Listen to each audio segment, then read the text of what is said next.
আমাৰ দলটো অসমৰ ভিতৰত আৰু অসমৰ বাহিৰত কেনেকৈ আমি এক্সপাণ্ড কৰিব পাৰোঁ ইয়াৰ ওপৰত আমি এইবাৰ ফ'কাছ কৰিম।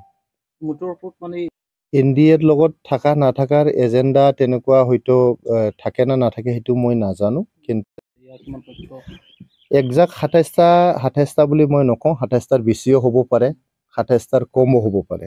য'ত আমাৰ ইউপিপিএলৰ প্ৰেজেঞ্চ আছে, এইটো সকলো ৰাজনৈতিক দলৰ অধিকাৰ আছে নিজৰ দলটো মজবুত কৰা, নিজৰ দলটো এক্সপাণ্ড কৰা, নিজৰ দলটো মানে অসমত বুলি নহয়, আমিতো অসমৰ বাহিৰত মণিপুৰত বহুত ডিমাণ্ড চলি আছে ইউপিপিএলক লৈ যোৱাৰ কাৰণে, মেঘালয়ত স্পেচিয়েলি গাৰো হিলছ এৰিয়াত বহুত মানে ডিমাণ্ড চলি আছে, আৰু তেনেকুৱা মানে নৰ্থ ইষ্টৰ বিভিন্ন ষ্টেটত ইউপিপিএল মানে গঠন কৰিব বুলি বহুত ডিমাণ্ড কৰি থাকে। ৰিটাৰ্ণভাৱে তেখেতসকলে ৰিকুৱেষ্ট কৰে, কয় আমিও আমাৰ ৰাজ্যত মানে ইউপিপিএল বনাব খোজোঁ বুলি। তো আমি এক্সপানশ্যন কৰা নাছিলোঁ আগতে, আমি বিটিআৰ অঞ্চলৰ ৰাইজক সেৱা কৰোঁতে আমি নিজকে মনোনিৱেশ কৰিছিলোঁ, বেছিকৈ আমি জোৰ দিছিলোঁ।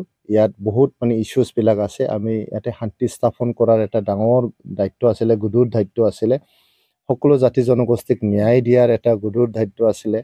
ইয়াৰ বাদেও আমাৰ অঞ্চলৰ যিহেতু বহুত পিছপৰা কমিউনিটিজবিলাক আছে, এই কমিউনিটিজবিলাকক কেনেকৈ আগুৱাই নিম, তেখেতসকলৰ ভাষা, সাহিত্য, সংস্কৃতি, বুৰঞ্জী কেনেকৈ মানে আগুৱাই নিম, এইটোৱে আমাৰ গুৰু দায়িত্ব আছিলে।